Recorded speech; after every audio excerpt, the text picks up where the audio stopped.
నా పేరు మహాలక్ష్మమ్మ. నా కొడుకు చెల్లిపోయాడు. చంపేసి తీసుకొచ్చారు ఇంటికి. మాకు న్యాయం జరగలేదు, అన్యాయం జరుగుతుంది. మేము కూలి పని చేసుకునే వాళ్ళవి. మేము ఎలా బతకాలనేది మాకేం తెలియలేదు. అది ఏదైనా సరే ఇక్కడికి వచ్చినాం కాబట్టి నలమాట తిరిగినా సరే మాకు న్యాయం చేయలేదు. న్యాయం చేస్తారనేసి మేము వచ్చాం. తిరుగుతున్నాం కానీ కాలు అరిగినట్టు మాకు ఏమీ చేయలేదు. సార్, నా పేరు ముత్యాల నాయుడు. తిరువోలు గ్రామం, చీడికాడ మండలం, అనకాపల్లి డిస్టిక్. మా తమ్ముడు చనిపోయాడండి. చనిపోయిన తర్వాత పెద్దకరం అయితే ఏదైతే ఉందో ఆ రోజు మాకు అనుమానాలు వ్యక్తమయ్యాయండి.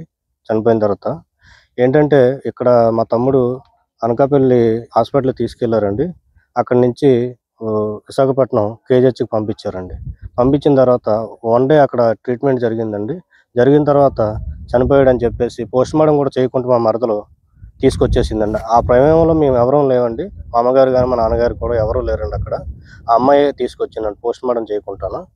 మాకు న్యాయం చేయాలని చెప్పేసి మేము చీడికాడ పోలీస్ స్టేషన్లో కంప్లైంట్ పెట్టామండి. దానికి ముందు రోజు ఎందుకంటే మా తమ్ముడికి కర్మ జరిగిన రోజు మాకు సంబంధం లేని వ్యక్తి అర్ధరాత్రి టైంలో 11:30, 12 గంటల సమయంలో మా ఇంట్లో దూరాడండి.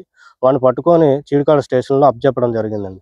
అప్పచెప్పిన తర్వాత 10 రోజుల వరకు దీని కంప్లైంట్ ఫైల్ చేయమని చెప్తే ఎస్సీని, నేను కంప్లైంట్ ఫైల్ చేయను, ఏం చేసుకుంటో చేసుకోమని అతి కిరాతకంగా మాట్లాడడం, నన్ను మ్యాన్ హ్యాండ్లింగ్ కూడా చేశారండి. ఆయన అది కిరాతకంగా కొట్టి నువ్వేం పీక్కుంటావు పీక్కో అని అది దారుణంగా మాట్లాడడం జరిగిందండి. అది పట్టుకొని మేము ఎస్పీ గారికి, కలెక్టర్ ఆఫీస్కి కంప్లైంట్ ఇచ్చామండి.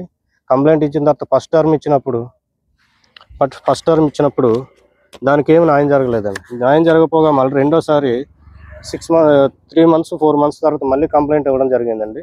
ఆ టైంలో ఏం చేశారంటే ఆ కంప్లైంట్ డైవర్ట్ చేసి ఓన్లీ దొంగతనంగా దూరినట్టుగా కంప్లైంట్ డైవర్ట్ చేశాడండి ఎస్సీ అని సీఏ గారు కలిపి. దీంట్లో ఎవరెవరు ఇన్వాల్వ్మెంట్ అయితే ఉన్నదో నాకు తెలియదండి. కాబట్టి దర్యాప్తు చేయమంటే ఏదో కేసులు బతాయించి నా మీద ఏదో కేసు ఉందని అవి బయట తీయడము. ఈ కేసు చచ్చిపోయిన దానికి, మా తమ్ముడు చనిపోయిన దానికి నా మీద ఉన్న కేసులు దానికి ఎటువంటి సంబంధం లేదు. వీళ్ళు ఆ కేసు డైవర్ట్ చేసి ఈ కేసును తప్పుదోవ పట్టిస్తున్నారు లంచాలు తీసుకొని. మా మరదల మీద కూడా యాక్షన్ తీసుకోలేదు. మా ఇంట్లో దూరువాడి మీద కూడా